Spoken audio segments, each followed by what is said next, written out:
Bienvenue sur Développement Royal, le podcast dédié au business, au web et au lifestyle. Avec l'ambition de vous accompagner pour vous aider à vous épanouir et à vous développer. Dans cet épisode, je reçois Carolin Artaud. Après un parcours dans le sport de haut niveau et un passage en école de commerce, il s'est lancé dans l'immobilier et en quelques années est devenu marchand de biens. Je vous laisse découvrir son parcours.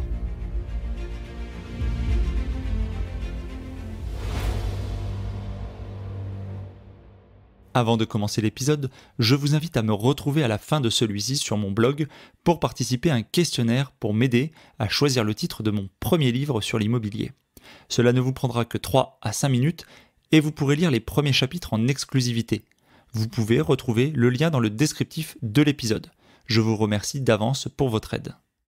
Merci Carolin d'avoir accepté l'invitation de Développement Royal sur le podcast pour nous raconter un peu ton parcours. Moi, je t'ai découvert comme d'autres personnes que j'ai invitées sur le podcast sur les réseaux sociaux et Instagram pour ne pas le citer, puisque tu correspondais un peu au type de personnes que j'aime bien recevoir sur le podcast. Tu as différentes activités que tu vas pouvoir évoquer au cours de l'émission. Est-ce que tu peux succinctement un peu nous présenter qui tu es et d'où tu viens ? Alors, donc moi, je m'appelle Carolin Artaud. J'ai aujourd'hui 29 ans. Je suis né à Paris, mais je suis parti à l'âge de 7 ans habiter dans le sud de la France. Aujourd'hui, j'habite donc sur Cannes. Alors, je suis actuellement donc marchand de biens immobiliers. En fait, j'achète des appartements, immeubles que je rénove et que je revends. Je fais aussi de la formation. Donc, j'explique à des personnes comment investir dans l'immobilier. Je n'ai pas d'enfant, je suis actuellement célibataire. Et puis, moi aussi, j'ai été enchanté de faire donc ta rencontre via les réseaux. Et surtout via Instagram.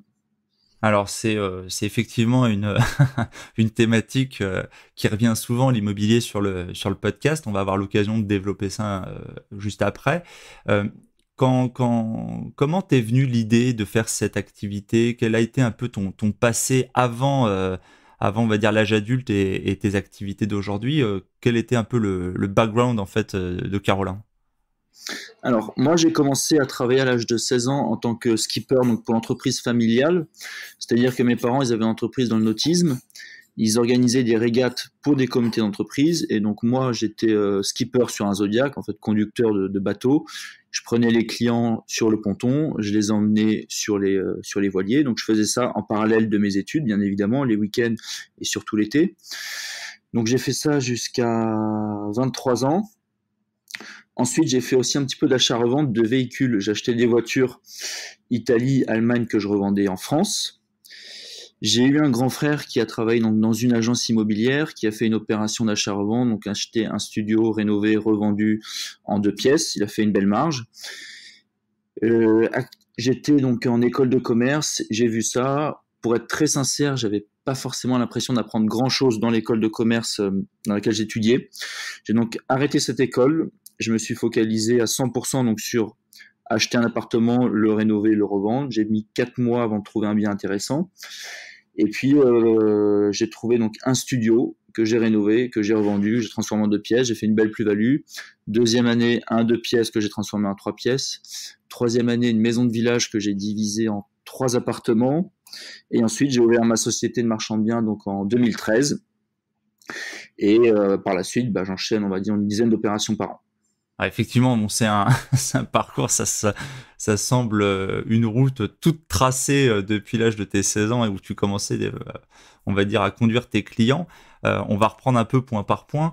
À cette époque-là, à 16 ans, quand tu fais skipper, tes parents donc, avaient déjà une entreprise basée dans le nautisme. Elle était où, du coup, cette entreprise ?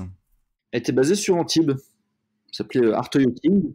Donc, c'était une entreprise événementielle, tout simplement. Et moi, je faisais mes cours à côté. Comme j'aimais bien le bateau, je me suis dit, autant allier l'utile et l'agréable. Et donc, je faisais ce travail-là en parallèle de mes études. Donc, il y avait, on va dire, une forme quand même d'inspiration familiale, c'est-à-dire des parents chefs d'entreprise. Toi, derrière, quand t'as arrêté ça, t'as fait ton école de commerce. Tu m'as parlé ensuite de la revente de voitures avec de l'import-export. tu fais ça en parallèle de tes études ou c'est après tes études que tu as fait cette activité de voiture? Alors, non, je faisais ça, on va dire, quand je suis rentré en école de commerce, donc de 18 à 24 ans. 18 à 24 ans, je faisais ça. Et pour revenir à ce que tu disais tout à l'heure, pour l'entrepreneuriat, en fait, moi, je tenais énormément à ma liberté, pas forcément à l'argent que j'allais gagner, mais à ma liberté. Je faisais beaucoup d'activités, beaucoup de sport, beaucoup de kitesurf notamment, en compétition, et je tenais vraiment à avoir des journées de libre, et j'avais tout sauf envie d'avoir un planning fait par une entreprise. Et j'ai donc eu deux modèles, mon frère qui lui était salarié et mes parents qui étaient dans l'entrepreneuriat. Et sans penser à l'époque à l'argent, moi je tenais à ma liberté, et c'est pour ça que j'ai choisi plutôt de me lancer dans l'entrepreneuriat.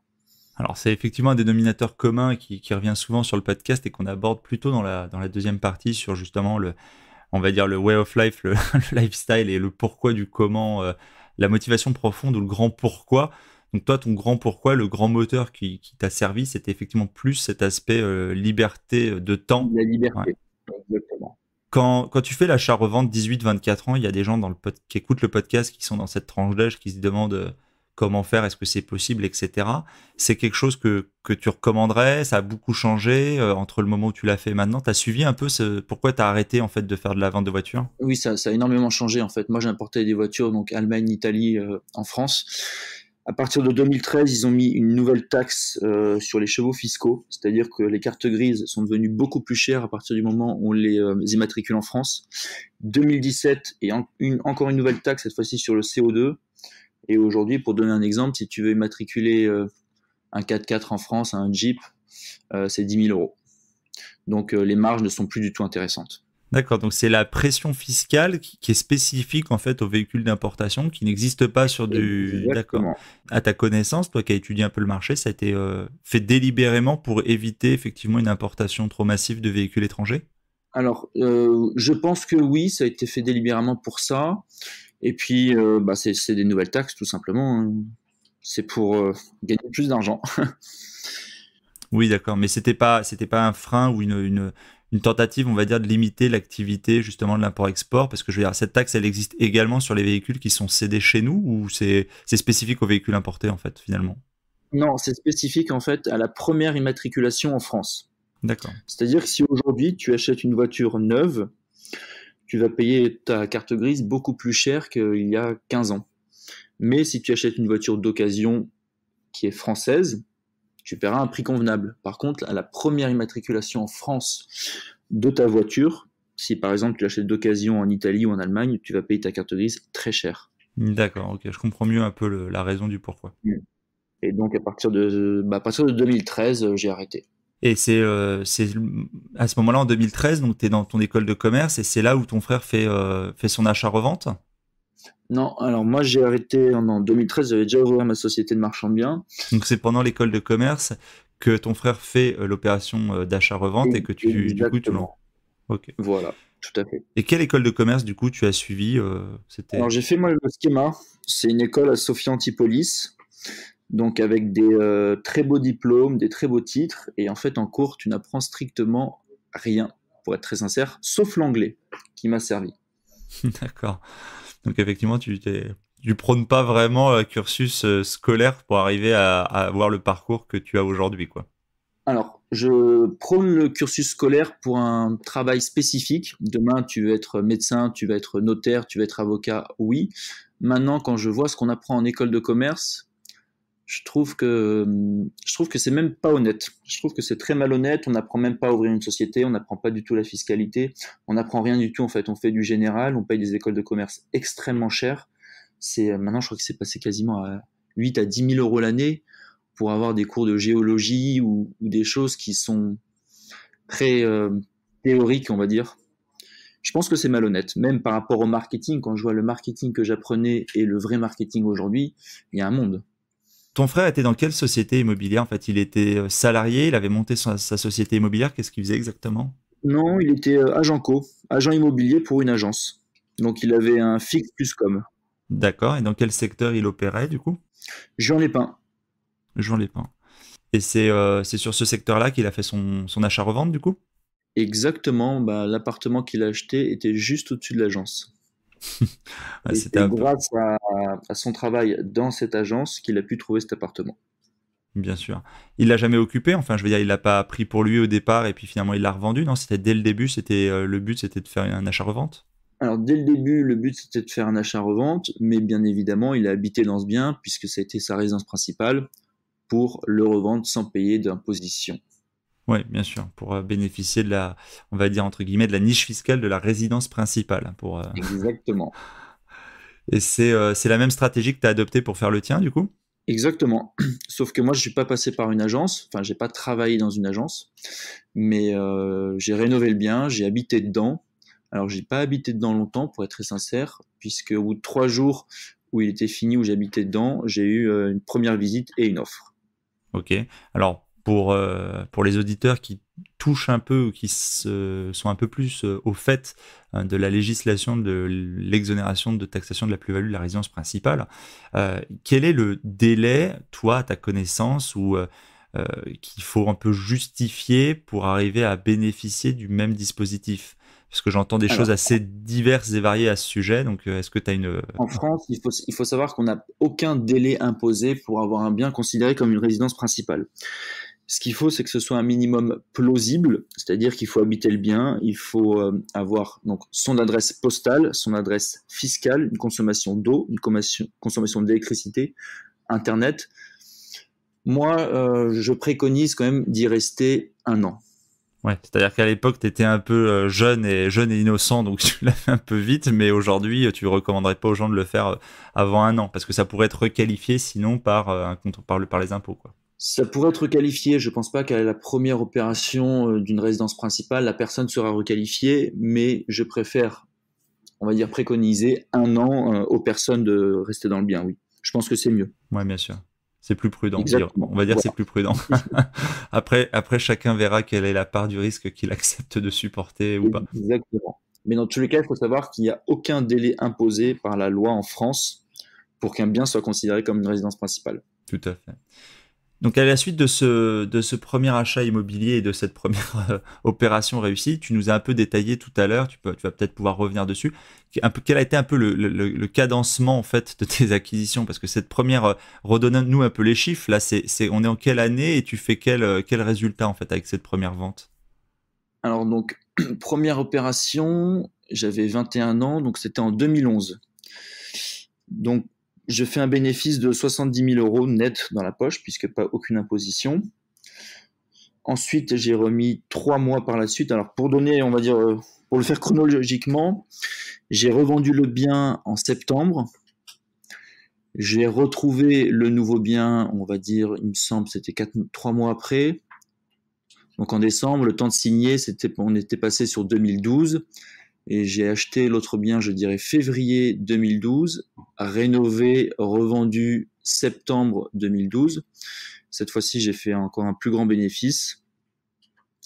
Pour parler chiffres, donc cette fois-ci, j'avais fait 125 000 euros net, encore une fois, c'était ma résidence principale. Et après, j'ai continué donc avec la maison de village. D'accord. Tout ça, c'était toujours dans le secteur autour de Jouan-les-Pins à l'époque? Oui.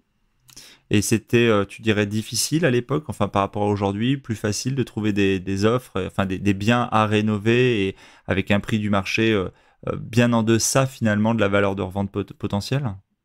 Alors, c'est une question très intéressante. Premièrement, c'était pas des biens qui étaient en dessous du prix du marché. Et c'est ce qui m'a permis de les trouver, c'est ce qui me permet de trouver aujourd'hui des affaires, c'est que je ne cherche pas forcément le bien avec un prix inférieur à celui du marché, puisque ce bien-là est très difficile à trouver aujourd'hui avec Internet, avec tout.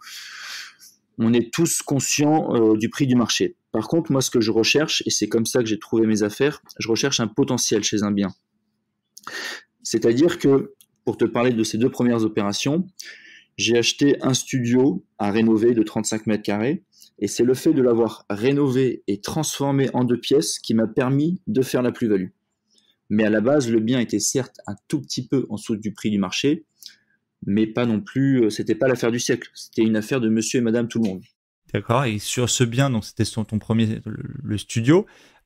Quels étaient un peu les chiffres là? On est 2011, 35 mètres carrés à Juin, c'est combien? Alors, c'est un appartement que j'ai acheté aux alentours de Juan-les-Pins, c'est-à-dire à Cannes. C'est un appartement que j'avais acheté 200 000 euros. D'accord. 200 000 euros à 21 ans, comment? Alors ça m'interpelle automatiquement, mais je serais pas le seul, je pense. T'as eu du soutien de la part de la famille, de ton frère, ou comment t'as pu t'avais des revenus déjà à ce moment-là qui te permettaient de souscrire à l'emprunt, en fait? Comment Alors, comme je te disais, j'étais skipper donc depuis 16 ans. t'avais un fond, t'avais un bas de laine. Donc, j'avais un salaire, j'avais mis de l'argent de côté aussi. D'accord. Je n'ai pas pu emprunter cette somme. J'ai eu 3 refus en étant seul. J'ai donc fait une indivision avec mon père. J'avais 90% des parts. Il avait 10% du reste. On avait eu encore 2 refus et on a eu une banque qui a accepté. Et Super. c'est comme ça que j'ai pu emprunter. Donc la fin justifie les moyens. Exactement. Il faut trouver des solutions. Il n'y a pas de problème, il n'y a que des solutions finalement. Exactement. Voilà. Euh, Super. Et donc tu disais, ouais, finalement, avec la rénovation, ce bien que tu achètes autour de 200 000 euros, coût de travaux, tu mets combien de travaux dans ces 35 mètres carrés? Alors, moi, il m'était revenu avec frais de notaire, travaux, il me semble, ouais, dans les 250 000 euros. Ah oui, et ces travaux, finalement, tu les as fait faire ou tu les as fait toi-même? Alors non, j'ai passé tous les jours à travailler dedans. Donc soit je travaillais dans l'appartement, soit j'étais sur l'eau où je travaillais. Mais tous les jours j'ai travaillé dedans. Comme je ne connaissais strictement rien du tout à la rénovation, j'ai tout appris sur le terrain. Forcément, je suis pas électricien, je suis pas plombier, donc ça j'ai fait faire. Mais tout ce que je pouvais faire moi-même, je le faisais, les saignées, la démolition, l'approvisionnement, les cloisons. Enfin, j'ai fait vraiment un maximum. C'est pas forcément ce que je recommande puisque j'ai mis 7 mois à rénover un studio de 35 mètres carrés. Et puis, pour être sincère, la rénovation, je devais souvent par la suite faire passer des professionnels pour rattraper le travail que j'avais fait. Ouais, quand c'est mal fait, des fois on perd plus de temps et ça coûte finalement parfois plus cher de faire Exactement. soi-même. C'est pas toujours la bonne stratégie à adopter que de vouloir s'échiner à faire les travaux soi-même. Il faut parfois donner ça à des professionnels. Exactement. Je pense qu'il est bien plus intelligent de passer par des professionnels et soi-même travailler dans le secteur où on excelle plutôt que de s'essayer aux travaux, surtout que c'est un métier, et même la peinture ou l'enduit, ça peut paraître simple, mais moi je me rappelle, j'ai passé 10 jours à enduire, à poncer mon plafond pour quelque chose qui était vraiment pas terrible du tout. Ouais, j'imagine. T'as revendu finalement à quel type de personnes? Ça s'est parti facilement? C'est parti enfin, quel type de client as-tu vendu cet appartement? Alors, comme je disais tout à l'heure, j'ai mis le bien en agence 3 jours après, donc première visite, première offre. C'était une personne qui avait, je dirais, dans les 40-45 ans. Il cherchait une résidence secondaire. Il habitait sur Nice, donc on va dire à 20 km.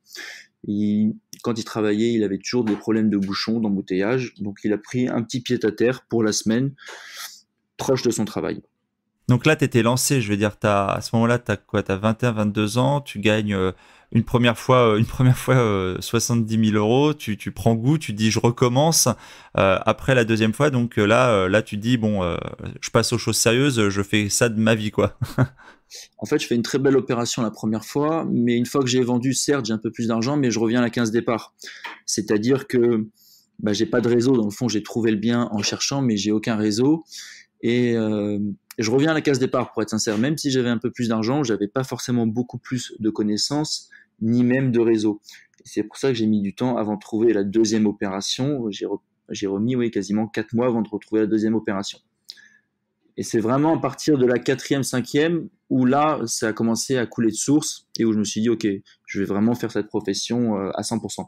Mais à cette époque, c'était pas non plus définitif. J'étais pas arrêté là-dessus. Qu'est-ce qui, après la deuxième opération, en fait, t'es toujours pas marchand de biens, tu fais la maison de village, tu repars Oui. toujours la même stratégie, résidence principale à chaque fois? Alors non, cette fois-ci, j'ai fait une division de l'eau, c'était résidence secondaire. Donc j'ai acheté une maison de village que j'ai divisée en 3 appartements et que j'ai revendu à la découpe. Et ça, c'était du coup, tu as pris 34,5 de taxation classique et tu as fait ça. Alors, à l'époque, on était à 33,33% d'imposition Et aujourd'hui, sur la résidence secondaire, on est à 36,2%. Ah, c'est 36,2, d'accord. Où est-ce que ça s'arrêtera? Ça, c'est une bonne question. Ok.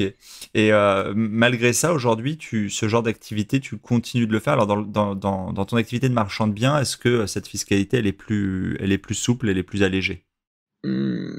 Alors, c'est différent. En tant que société, moi, je suis en SAS. Je n'ai pas la TVA sur de la rénovation. Je paye donc mon impôt sur les sociétés, qui est de 28%, l'IS. Et ensuite, si je me reverse des revenus, je paierai de l'imposition dessus. Alors moi, je me verse des dividendes, donc je repaye 30% d'imposition.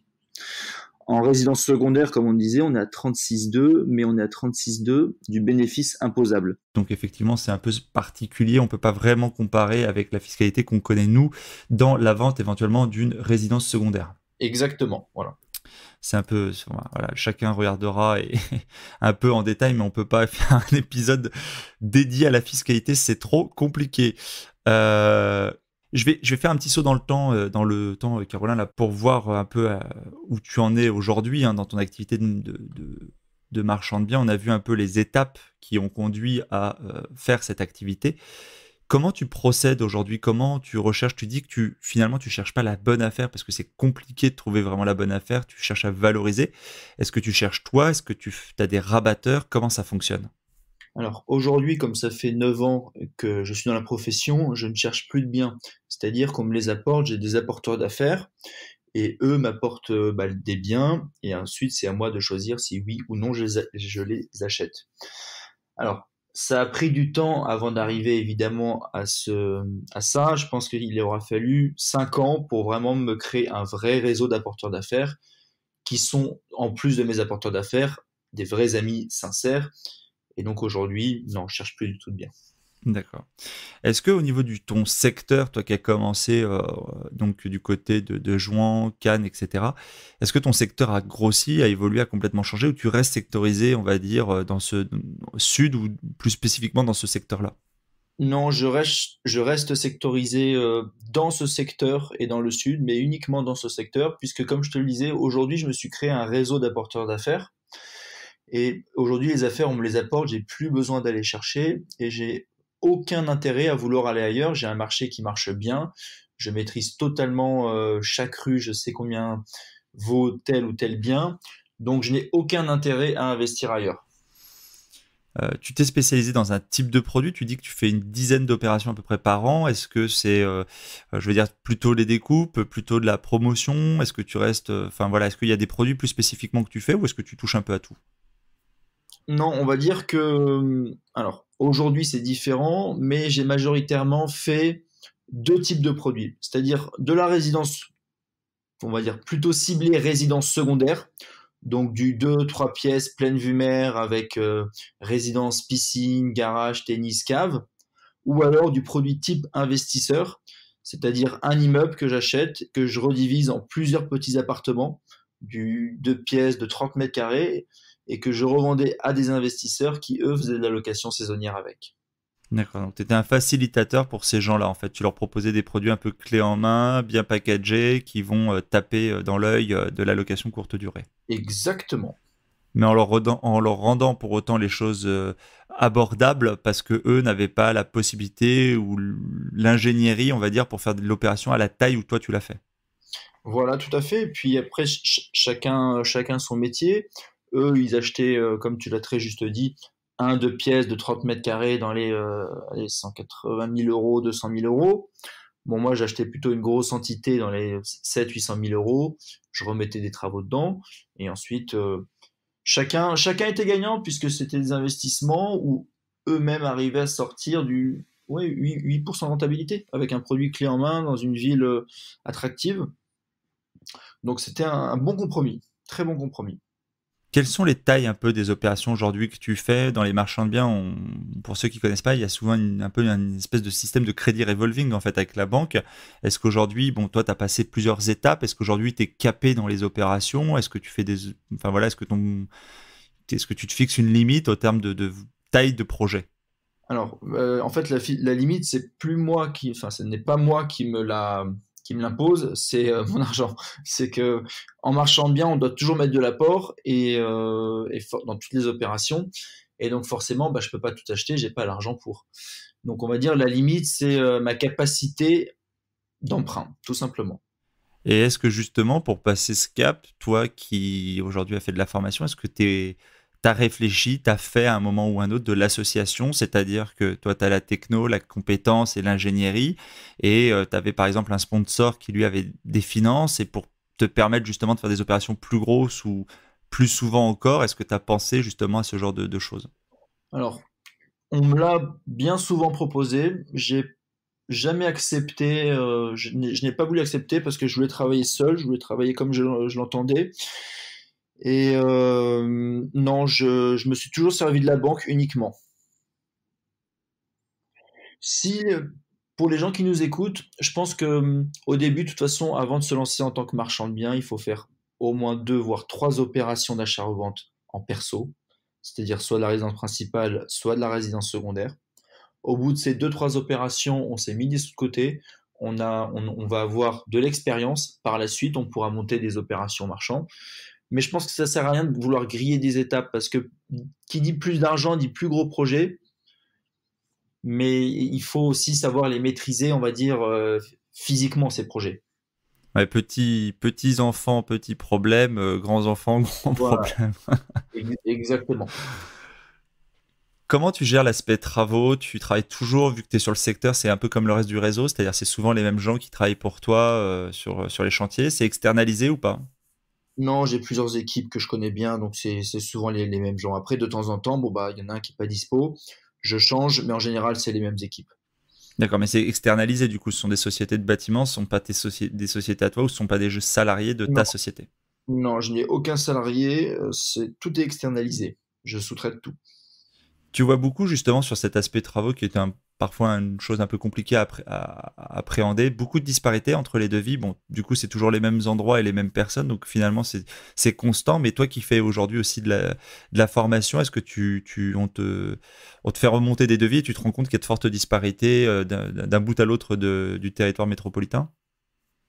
Alors, oui, il y a des disparités forcément dans les endroits plus cotés. Bah, chez nous, par exemple, dans le sud de la France, les prix sont quand même assez élevés. Quand je vois d'autres devis, c'est beaucoup moins cher.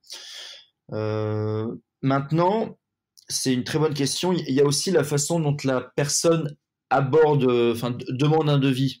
C'est-à-dire qu'aujourd'hui, avec la formation, je vois beaucoup de devis qui ne chiffrent absolument pas la même chose. C'est-à-dire qu'on a 2 tarifs, mais pour 2 travails qui sont complètement différents. C'est-à-dire que sur les devis, on a par exemple forfait salle de bain. Mais qu'est-ce qu'il va y avoir dans la salle de bain? Quel carrelage? Quel vasque? Tout ça. Et ça, c'est un point intéressant que tu soulèves, puisque avant même de faire un devis, il faut vraiment spécifier les matériaux que nous allons choisir, les travaux que nous allons faire, et pas seulement se contenter d'un forfait salle de bain ou création d'une cuisine. D'accord. Donc toi, aujourd'hui, t'as pas fait par exemple d'opérations à l'étranger ou ce genre de choses, t'as pas investi en dehors de ton secteur. Alors si, là, je fais construire une maison à Bali. J'ai investi dans une maison à Bali, oui. Est-ce que tu peux nous parler un peu de ce projet à Bali, comment il est né et pourquoi tu as décidé d'aller sur ce secteur-là? Alors, comment il est né? Il est né l'année dernière quand j'étais en voyage en Indonésie. Ça m'a plu. Je me suis dit, bah, ce serait sympa justement, de faire un premier investissement à l'étranger. Ensuite, donc, je me suis rendu à Bali. J'en ai parlé avec Christopher. Christopher, lui aussi, voulait investir justement à Bali. Et puis, on s'est rendu chez un promoteur qui sont spécialisés dans la construction de villas. Et en 5 minutes, on avait signé une villa chacun. Alors, moi, je suis à plusieurs. Je suis avec 5 associés dans ce projet-là. Et lui, il en achète une de son côté. Mais très rapidement, on a investi. Pourquoi? Parce que premièrement, moi, le projet me plaît, c'est-à-dire que esthétiquement, c'est une villa qui va me plaire, à moi personnellement, et en plus, on nous promet des rentabilités plutôt intéressantes. Quel va être le mode de location de cette ville-là en fait? Ce sera location à courte durée. Principalement sur Airbnb ou sur d'autres plateformes également? Airbnb, Booking, on va faire un site aussi exprès pour la villa, ainsi qu'un Instagram, Facebook. Mais non, la plateforme sera surtout Booking Airbnb. Et quel est le budget comme ça d'une villa à Bali clé en main? C'est compliqué. Enfin, financièrement, tu tu la payes sur tes fonds Non, propres? non, c'est que en cash. Alors, nous, comme on est plusieurs, on l'a à 400 000 euros. Chacun met sa part. Moi, je mets 60 000 euros dans l'opération. Chacun met sa part. Ensuite, ça dépend de la villa. Tu as des villas qui partent à 100 000 euros et ça monte oui, jusqu'à dans les 400-450 000 euros. Et quel est le retour sur investissement attendu sur une villa à 400 000 euros? Qu'est-ce que tu espères faire à l'année, on va dire, en chiffre d'affaires? Alors, moi, je prends toujours des précautions. On nous promet du 20%. Moi, je pense plutôt du 10%. Donc, je pense 40 000 euros par an. D'accord. Bon, tu nous diras ça, tu reviendras dans le podcast. Voilà. Elle est livrée quand, cette villa? Alors, elle va être livrée dans 1 an et demi. Bon, on a le temps d'ici là de voir, Exactement. d'avoir des retours. Mais le projet est vraiment super, super sympa. Honnêtement, la villa, elle est incroyable. Esthétiquement. Ouais, j'ai vu des photos et des vidéos, je crois, sur la story de Christopher Van Gen, hein, que d'ailleurs, s'il Ouais, nous écoute, j'espère que tu lui feras écouter l'épisode et qu'il passera sur le podcast nous raconter son parcours également. ouais. Euh, donc finalement, tu revends quasiment tout le temps les projets, tu les gardes jamais hein, en portefeuille, les loyers, les choses. Là, ça va être la première fois finalement que tu gardes les choses.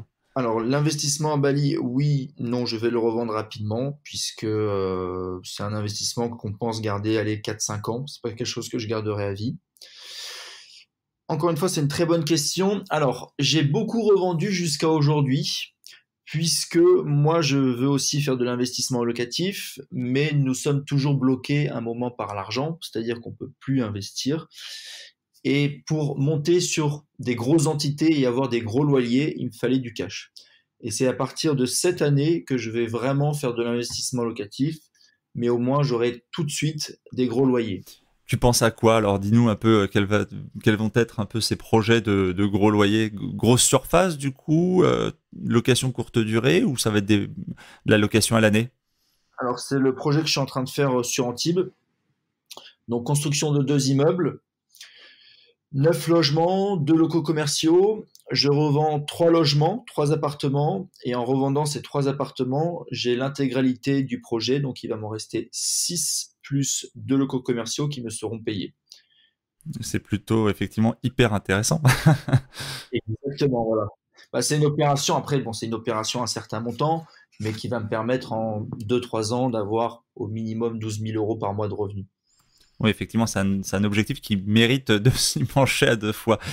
Mais bon, c'est le travail de la maturité, quoi. On rappelle que c'est 10 ans pour, grosso modo, pour en arriver là, Exactement. quoi. Pour Oui. arriver à finaliser ce genre de choses. Ce qui m'amène à une autre question, et sans vouloir dévoiler de chiffres précis, jusqu'à présent, cette activité d'achat-revente où finalement tu te payais uniquement en dividende de la société avec donc la taxe flat, maintenant, c'est ça, 30% d'imposition sur les dividendes? Exactement, flat tax, oui. T'arrivais sur 10 opérations par an avec les montants que tu nous as un peu dit. Quelle a été un peu l'évolution entre tes débuts et maintenant? Est-ce que pour le gars qui en est à 2 opérations, qui se dit peut-être basculer marchand de biens, bon, on se doute que maintenant ça peut être très intéressant à la fin. Mais quel a été un peu pour donner une idée de la progression des chiffres pendant ces années? Alors, honnêtement, pour être sincère, donc les chiffres, on était au début dans les 80, 100, ensuite c'est monté dans les 200, 300. J'ai beaucoup stagné à ce bénéfice de 200 000 euros que je faisais à chaque fois, mais c'était plus, ça ne va pas être très, très spécial ce que je vais dire, c'était plus un blocage psychologique. C'est-à-dire que je visais tellement, enfin, je me dis, on me proposait des affaires où je pouvais gagner cette somme-là, je ne les refusais pas, et donc je faisais, on va dire, ouais, souvent 200 000, 300 000, jamais plus. Et il n'y a que à partir 1 ou 2 ans où je me suis vraiment débloqué psychologiquement. Je me suis dit, voilà, je vais passer sur des projets beaucoup plus gros. Et c'est à partir d'aujourd'hui où les montants en jeu vont être beaucoup plus importants. Donc, c'est-à-dire que tant que tu étais, on va dire, moyen intermédiaire en termes de volume et de taille de projet, tu arrivais, on va dire, une fois tes frais et tout payé, on va dire, tu arrivais à sortir à peu près autour de 200 000 euros de bénéfices, on va dire, quand tu étais un peu en vitesse de croisière. Et là-dessus, bon, chacun fera ses calculs pour savoir ce qu'il en restait, parce que bon, t'en laisses en trésor, tu t'en sors, et sur ce que tu sors, tu tu te fais encore croquer 30%, quoi. Exactement, c'est ça. Ça marche. Quelles ont été finalement au cours de cette période, alors entre les débuts et maintenant, les difficultés principales que tu as pu rencontrer, que tu as dû surmonter et que qu'est-ce qui a été vraiment compliqué à passer comme étape? Donc la difficulté principale de mon activité de marchand de biens, ça a été de jouer tous les rôles correctement. C'est-à-dire que un bon marchand de biens, c'est une personne qui maîtrise les travaux, qui maîtrise la comptabilité, qui maîtrise même les agences, les notaires. On doit vraiment être bon partout. Et ça, c'était compliqué puisqu'au début, on a souvent tendance à se focaliser que sur un point de la profession. Moi, pour ma part, je me suis énormément focalisé sur les travaux, donc j'étais très présent durant les rénovations. Mais par contre, j'ai laissé un petit peu de côté tout ce qui est juridique et fiscalité. Et je me suis retrouvé à chaque fois à la fin de l'année avec une fiscalité pas tellement très optimisée, on va dire. J'aurais dû mieux travailler sur tout ce qui est comptabilité, toute cette partie-là. Alors, il y a un autre aspect de ce que tu fais qui nous intéresse, c'est que, tu nous l'as dit en début, c'est que tu fais aussi de la formation. Tu as lancé ta formation pour accompagner ceux qui souhaitent investir. En quoi consiste cette formation et comment t'es venue l'envie ou l'idée d'en faire justement? Alors, donc justement, en 2017, on m'a proposé d'intervenir sur un séminaire sur l'investissement immobilier et notamment le marchand de biens, donc la partie marchand de biens pour ma part. Donc j'ai fait ce séminaire, ça m'a plu, et puis je me suis rendu compte qu'il y a beaucoup de personnes qui sont en demande de connaissances pour l'investissement immobilier, pour l'achat-revente, pour le marchand de biens, pour la division de l'eau, pour tout ce qui est travaux aussi, j'ai une grosse partie travaux. Et donc Christopher Wangen avait sorti lui sa formation, il m'a proposé de faire la mienne. J'ai donc fait ma formation évidemment basée sur l'achat-revente, le marchand de biens, mais surtout sur la partie qui est pour moi la plus intéressante, c'est la valorisation d'un bien. Comment apporter de la valeur à un bien que par la suite, que tu veuilles le revendre, que tu veuilles le louer. C'est une partie qui est très importante dans ma formation et c'est pour ça que j'ai fait ce produit-là, parce que c'est un produit qui n'y avait pas. Aujourd'hui, on nous proposait des formations sur l'investissement locatif, mais pas sur l'achat-revente. Je pense qu'il y avait une réelle demande. Et puis, pour moi, c'était aussi un plaisir de faire cette formation, puisque quand j'ai commencé, personne ne m'a aidé. Et ça a quand même été compliqué, puisque, bon, là, on parle de mon parcours dans les grandes lignes, mais j'ai eu aussi beaucoup de coups durs, beaucoup de difficultés. Et je me suis dit, pourquoi pas retransmettre mes connaissances à une personne qui souhaite se lancer dans l'investissement immobilier, si ça peut lui éviter tous les coups durs que j'ai dû avoir à faire. C'est gagnant pour tout le monde. Tu penses à quoi quand tu parles de coups durs? Parce que tout à l'heure, je te posais la question sur les plus grosses difficultés que tu as dû surmonter et tu n'en as pas fait état. Alors, tu penses à quel moment en particulier? Les coups durs, alors forcément, premièrement, financièrement, on doit toujours emprunter, mais bon, ça, à la rigueur, c'est pas forcément le problème de connaissance. Non, dans les travaux, dans tout ce qui est rénovation, quand on connaît rien, c'est c'est très facile de se faire avoir. Toute cette partie-là, tout ce qui est la partie division de l'eau, la partie surélévation, réunion de l'eau, changement de destination de l'eau, c'est des processus qu'on doit apprendre, qu'on doit connaître si on veut les mettre en place. Et que c'est des processus, si on ne connaît pas, on perd énormément de temps. Je te prends un exemple, demain tu veux diviser un appartement en deux, ça va te prendre, si tu as les bonnes connaissances, peut-être un mois. Si tu n'as pas les bonnes connaissances entre les demandes Enedis, tout ce qu'il y a à faire, tout le travail qu'il y a à faire, tu vas perdre un an, tu vois. Et c'est là-dessus que je voulais vraiment orienter ma formation pour faire gagner un maximum de temps aux personnes qui souhaitent valoriser leurs biens immobiliers. Comment tu travailles du coup tu disais que tu voulais absolument retrouver, garder du temps libre pour tes activités, pour le kite, etc. Est-ce que, 10 opérations par an, ça prend quand même un certain temps. Est-ce que tu as une méthode d'organisation particulière? Est-ce que tu t'organises d'une certaine façon? Alors, aujourd'hui, pour être très sincère, je suis sur donc le projet de construction des 2 immeubles et je dois y passer peut-être 1 heure par semaine, pas plus, parce que j'ai mis en place une équipe de professionnels qui, elles, travaillent pour moi. Donc aujourd'hui, c'est quasiment tout est sous-traité, tout est automatisé. C'est pour ça que je me suis lancé aussi dans la formation, puisque j'ai réussi à me dégager énormément de temps. Mais évidemment, ça a pris 9 ans, puisque avant, j'étais beaucoup sur les chantiers. Donc, pour te parler d'organisation, je réfléchis, mais Bon, on pourra couper, mais ouais, non, en fait, tout est automatisé. Tout est automatisé. On m'apporte les affaires, j'ai les équipes pour faire les travaux, j'ai les architectes, j'ai tout. Tout est automatisé. C'est génial, il n'y a plus qu'à encaisser.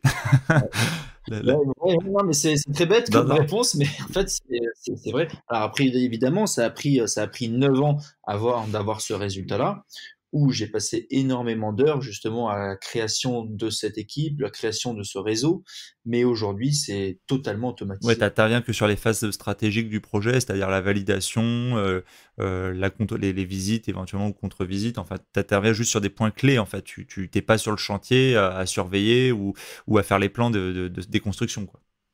Alors, si je passe quand même sur les chantiers 5 minutes tous les jours, le matin, en règle générale, voilà, je me réveille le matin, je prends le petit déjeuner, je passe sur le chantier 5 minutes, je regarde que tout soit bon, et ensuite, je m'implique énormément, par contre, dans l'aménagement intérieur. C'est-à-dire que tous les plans, c'est moi qui les fais. Donc, tu savais faire ça ou tu l'as appris en fait avec les outils? Non, je l'ai appris sur le terrain. En fait, en prenant des architectes, on se rend compte qu'il y a une différence entre la vision d'un architecte et la vision d'un investisseur immobilier. Un investisseur, il sera, en tout cas, je pense, de mon point de vue, mieux optimiser le produit pour que ce soit de la location, pour de la revente, qu'un architecte qui, lui, fera plus un produit, en tout cas les architectes avec lesquels je travaille, client lambda. Moi, j'ai vraiment optimisé tous mes plans en faisant de la toute petite surface et aujourd'hui, c'est quelque chose de très très important. Quand tu dis que tu as réussi à automatiser un peu tout, est-ce que tu utilises des outils particuliers dans ton organisation personnelle et professionnelle? Moi, je pense notamment, moi je suis un fan du fait de mettre dans le cloud, d'avoir Evernote ou d'autres outils. Est-ce que tu travailles encore à la mano avec du papier ou est-ce que tu as effectivement digitalisé une partie de ton activité, etc.? Alors, pour l'immobilier pur, il n'y a pas vraiment de solution pour digitaliser. Maintenant, oui, pour ma comptabilité, j'ai e-scanner, c'est avec le téléphone. C'est très bien. Dès que j'ai une facture, je la scanne et tout est envoyé directement à mon comptable. C'est le seul, on va dire, outil vraiment informatique que j'utilise. Sinon, après, bon, bah, je retouche mes photos avec un logiciel classique pour vendre les biens. Mais on va dire, c'est le seul outil vraiment informatique que j'utilise. Sinon, tout est fait. Pour l'immobilier, c'est dur de digitaliser. Ça dépend quel aspect, parce que pour la gestion, enfin les tableaux, les recherches, euh, enfin je pense à toute cette paperasserie, on va dire que ça soit sur une étude de marché jusqu'à la commercialisation des biens, etc. Il y a beaucoup de choses qu'on peut effectivement digitaliser quand même. Alors, certes, lorsqu'on commence, on peut digitaliser toutes ces choses-là. Aujourd'hui, moi, comme je te disais, je travaille sur un marché que je connais parfaitement, donc j'ai pas besoin de. Quand j'entre dans un bien, je sais combien il se revendra, combien il me rapportera à la location. J'ai pas besoin d'avoir des tableaux ou quoi que ce soit là-dessus. Oui, bien sûr. Et quel est ton rapport à la concurrence sur ton secteur? Il y avait pas de personnes installées, il n'y avait pas de dinosaures immobiliers que tu as dû chasser de ces plates-bandes? Non, il n'y avait pas de dinosaures au début. Après, par la suite, évidemment, comme j'ai travaillé dans un micro-marché, il y a eu énormément de concurrence. Mais à partir du moment où on fait du bon travail, on s'entend bien avec les gens, il y a de la place pour tout le monde. C'est bien d'ailleurs pour ça que j'ai fait une formation, puisque je pense que la concurrence est une bonne chose. Oui, aujourd'hui, il y a beaucoup de marchands de biens, mais on est tous sur des budgets, sur des projets différents. C'est pas un problème pour moi. Donc ça t'a pas bloqué ou empêché dans certains projets, t'as pas été en Non, concurrence avec certains qui ont voulu te piquer ce que tu voulais ou le terrain ou non, t'as jamais été confronté à ça. non, j'ai jamais eu de problème là-dessus. Et pour moi, c'est vraiment une bonne chose la concurrence, puisque autant à l'achat, ça peut être, on va dire, quelque chose de difficile, autant à la revente, bah, quand on a de la concurrence, on peut dire, regardez, mon produit, je le vends tant, mais allez voir la concurrence, ils vont le vendre tant. Si vous êtes le seul à proposer des produits chers, ce sera plus Bien compliqué. sûr. Donc ça, c'est pas forcément, pour moi, ça a été une bonne chose, la concurrence. Ça a été une très bonne chose. Ça a permis même de faire augmenter le prix du marché dans le secteur dans lequel je travaillais. Ça m'a permis de faire plus de bénéfices. Et c'est pour ça que moi, la formation, quand je l'ai faite, j'ai eu aucun problème. Il y a beaucoup de gens qui m'ont dit, ah, tu vas pas avoir peur d'avoir des concurrents. Non, pour moi, la concurrence, c'est une bonne chose. Et tu parlais de la commercialisation, tu t'occupes toi-même de ta commercialisation ou tu délègues cette commercialisation à des vendeurs d'agences ou autres? Alors, c'est les agences qui m'apportent les affaires qui s'occupent de les revendre. C'est un marché donnant-donnant. Eux, ils m'apportent les affaires. Moi, en contrepartie, je leur donne en exclusivité. Donc, c'est un bon deal et ça permet de pérenniser les relations. Exactement. On passe sur la partie, comme je te disais au tout début, plus orientée lifestyle. Tu voyages beaucoup, du coup, grâce à cette activité ou grâce aux revenus de cette activité et au fait que tu aies réussi à sensiblement à déléguer une grande partie du travail. Alors oui, aujourd'hui, je voyage beaucoup. Moi, c'est une de mes passions, c'est justement de voyager. Et j'ai quasiment fait, on va dire, le tour du monde. Et puis, comme je peux tout gérer à distance, c'est un vrai plaisir. C'est un vrai plaisir. Et quel est l'endroit que tu as, on va dire, préféré ou que vraiment un endroit où tu te lasses pas de retourner? Alors, c'est difficile parce que moi, j'aime beaucoup le changement. J'aime beaucoup découvrir des nouveaux endroits. J'ai bien aimé la Grèce cet été. J'ai adoré la Grèce. J'ai été surpris puisque c'est pas loin de chez nous. Il y a une très belle architecture, une très belle énergie. Sinon, te donner un endroit de prédilection, c'est difficile. Moi, j'aime autant la montagne, aller même sur le Mont Blanc à Chamonix, je trouve ça incroyable. Et autant la mer, les îles, j'ai pas d'endroit de prédilection. Moi, j'aime tous les endroits. Ce que j'aime, c'est découvrir de nouveaux endroits. Et quel est ton rythme de voyage et de découverte? Tu t'en fais combien par an maintenant? Tu t'es mis un calendrier un peu? C'est comme à l'euro-million, on tourne la roue, on choisit un pays, donc comment ça fonctionne? Non, c'est aléatoire. C'est une fois par mois. Une fois par mois, je pense que je pars à peu près une semaine. Ouais, donc c'est quand même assez fréquent et assez Oui, régulier. oui, oui. Et quelle est la prochaine destination du coup que tu peux nous partager un peu? Alors bah là, je suis actuellement à Paris et je pars en Égypte vendredi, une semaine. Sympa. Ouais, Sympa. non, ça va être Donc tu suis la collection Toutankhamon qui retourne, non? Non, elle continue, elle rentre pas, elle rentre pas au Caire pour l'instant. Non, en fait, je suis invité sur un bateau pour faire du kite et de l'immobilier, justement. Sympa, c'est pas mal. Ouais, donc, Quels sont à côté de ça, à côté de ton activité et de ces voyages, tes passions ou tes loisirs? Donc le kite en l'occurrence, enfin tu fais beaucoup de sport, il y a d'autres loisirs que tu as? alors, tout ce qui est sport nautique, donc kitesurf, surf, les sports, on va dire, de montagne, tous les sports de glisse, ski, snowboard. Après, je me suis mis à l'aviation, donc j'ai passé ma licence en 2016. Donc, je suis maintenant pilote d'avion et là, je suis en train de passer ma licence d'hélicoptère. Donc, d'ici fin de l'année, je serai aussi pilote d'hélicoptère. C'est vraiment devenu une passion. Et quels sont en fait finalement le projet ou les rêves après toutes ces licences de pilote que que tu vas nous sortir du chapeau? Est-ce qu'il y a un truc pour l'instant que tu te gardes sous le coude et que tu aimerais arriver à concrétiser ou à faire? Alors, ce que j'aimerais faire, c'est un tour du monde en bateau. Et c'est pour quand alors? Tu t'es dit je le fais en telle année ou c'est quelque chose que c'est plus un rêve ou c'est quelque chose vraiment que tu essaies de construire? Non, je sais que je le ferai à 100%. J'ai pas encore trouvé le moment, même la personne avec qui le faire, mais c'est quelque chose que je ferai. Je me fixe pas de temps. Je peux le faire autant dans 6 mois que dans 10 ans. Je me suis pas fixé d'objectif, mais c'est vraiment quelque chose qui me tient à cœur. Est-ce que d'un point de vue développement personnel ou mindset, tu as développé des habitudes, des routines, des choses comme ça, genre pratiquer la visualisation, la méditation, enfin, ou d'autres méthodes ou outils? Est-ce que tu es adepte de cela? Alors, oui, je fais un peu de méditation. Ensuite, visualisation énormément. C'est surtout le sport en fait qui m'a aidé, puisque toutes les activités sportives, ben, beaucoup de visualisation, donc ça m'aide énormément dans le travail. Maintenant, technique particulière, pas forcément. Je pense que j'adapte vraiment mon parcours sportif à mon parcours professionnel. Dans le parcours sportif, tu disais en kite, t'avais un gros niveau, tu sais, de la compétition, t'avais un... Oui, exactement. Ouais, je faisais beaucoup de compétitions. Championnat de France, j'ai fait une étape de championnat du monde.